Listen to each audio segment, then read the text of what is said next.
the word Ashura has two different usages. The old usage means the 10th of any month. For example, now I tell you, if I was living at that time, I told you, you should fast on Ashura.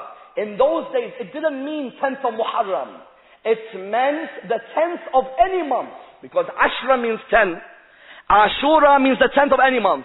Ibn al-Athir says, the word Ashura became the 10th of Muharram, synonymous with the 10th of Muharram, after Abu Abdullah was killed in Karbala. Meaning what?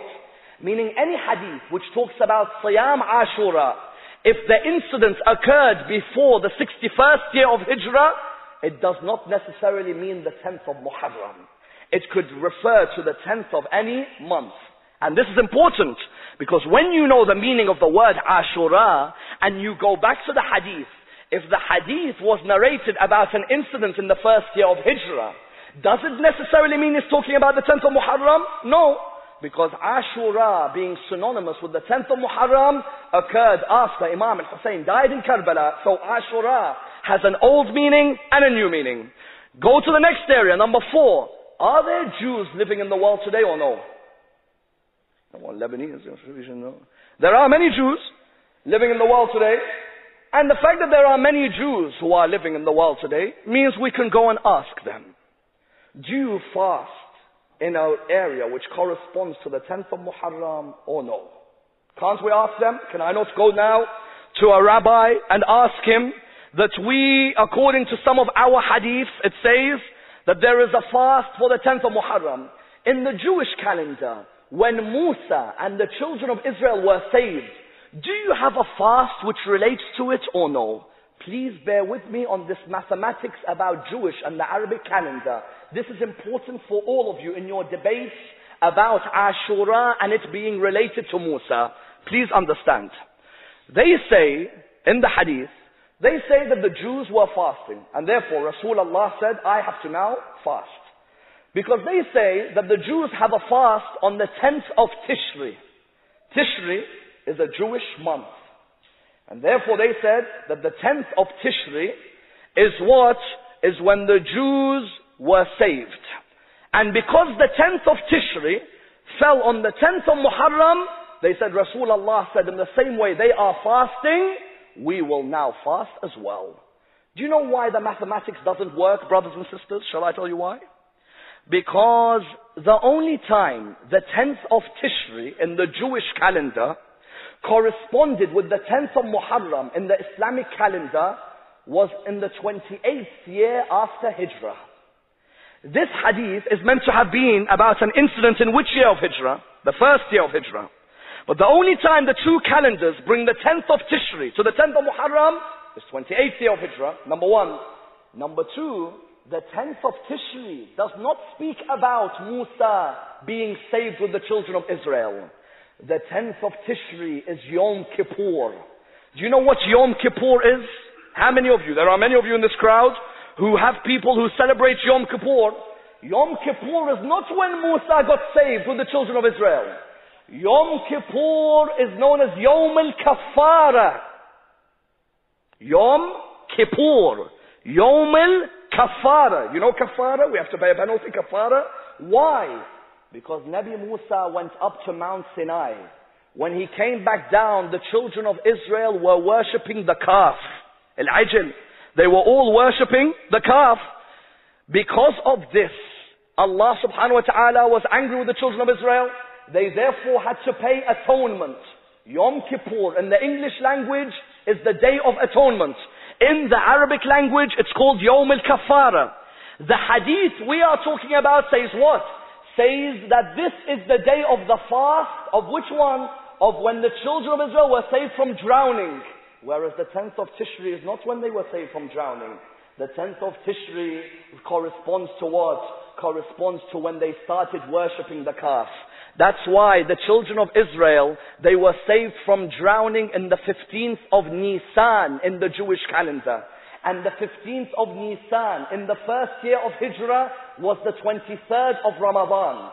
So if there should be a fast which is mustahab for us, it should have nothing to do with the 10th of Muharram. It should be related to when? 23rd of Ramadan. So where did the big mistake come, brothers and sisters? The big mistake came because of the way that hadith writer, and it's unbelievable how many people were paid to write. And you plan, and Allah plans. Allah is the best of planners. However many fake hadiths you want to write, Allah will expose all of them. Do you know why? Do you know how this person wrote the hadith? On which basis? He wrote it on the idea that he thought the Islamic calendar begins with Muharram, and therefore Rasulullah entered Medina in Muharram. Rasulullah, when he entered Medina, when did he enter? In Muharram? When did he enter? Rabi' al-Awwal. If you've now gone into Medina as Rasulullah, and you apparently saw the Jews fasting, if you entered in Muharram, you may have some plausibility to your argument. But Rasulullah didn't enter Medina in Muharram. How did this mistake come? It came from a person who didn't understand how the Islamic calendar works. Who didn't understand how the Arabic calendar works. Do you know why? Because we know the Islamic calendar begins with which month? It begins with Muharram. But does that mean that Rasulullah entered Hijrah, he entered Medina in Muharram? No. Rasulullah entered Medina in Rabi' al-Awwal. But the calendar began from Muharram because of Ali ibn Abi Talib. Why? In the time of Umar ibn al-Khattab, people were asking, when should we start the Islamic calendar? Some people said, let's start from Am al-Fil. Others said, let's start from the Mi'raj. Others said, let's start from the birth of Rasulullah. Ali ibn Abi Talib said, the Islamic calendar will start like how the Qamari calendar, the lunar calendar begins. It will begin from the year of Hijrah, but the month of Muharram. Do you understand how it works? The Islamic calendar began the year Rasulullah entered Medina, but beginning from Muharram. Now, when Rasulullah entered Medina, the hadith in Bukhari says, he saw the Jews fasting, and he said, we have a greater right over Musa than the Jews do, therefore we should fast. Ya Rasulullah, but you entered Medina in Rabi' al-Awwal, not in Muharram. So therefore, how were they fasting? Unless someone got the mathematics wrong when they were narrating the hadith. Because Rasulullah entered in Rabi' al-Awwal. If we were to say 10 days after he entered, that's when he saw the Jews fasting, it doesn't make any difference. It means the fast should be when? The fast should be at the time of Rabi' al-Awwal. If such a fast even exists. And that's why even when you go to point number 5, it's ironic that some people have come forward and said what? They say that this is such an important sunnah that we should all fast on Ashura. You know what the irony of this is? There are so many other sunnahs which we neglect. No sunnah in the world today has so much money backing it up like the fast of Ashura. Go travel anywhere in the world on Ashura and see how many people will give lectures about fasting on this day. See how many leaflets. When you publish one leaflet, it's money. Imagine you publish millions about the importance of fasting on Ashura. And it's ironic, the fast, 27th Rajab. 27th Rajab, Abu Hurairah narrates the hadith. He says, Rasulullah said everyone should fast on the 27th Rajab.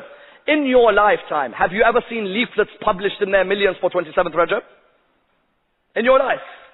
Have you ever been anywhere where so many leaflets are published because of the 27th of Rajab? I've never seen such a thing. But the 10th of Muharram, the leaflets and the photocopy machines all start working. Musa was saved. Musa was saved. Why such an attention? Then you move on to look at which idea. If you are so concerned about the sunnah of Rasulullah, then why didn't you speak out when other sunnahs of Rasulullah were changed? This sunnah, everyone makes great. But there were so many other sunnahs of Rasulullah, many neglected. Wasn't it a sunnah of Rasulullah that Hayya ala khair al-amal was part of the adhan of Rasulullah? Everybody knows Hayya ala khair al-amal was part of the adhan. Therefore it was part of the sunnah of Rasulullah. When the second Khalifa comes in, he changes this. Why? Because he wanted jihad to be known as khair al-amal, not salah. So he removed Hayya ala khair al-amal from the adhan. That's why many of you have been to Hajj or Umrah. When you listen to the adhan, Hayya ala salah, Hayya ala al-falah, Allahu Akbar. You don't hear Hayya ala khair al-amal. If my concern about the sunnah of fasting on Ashura is so great,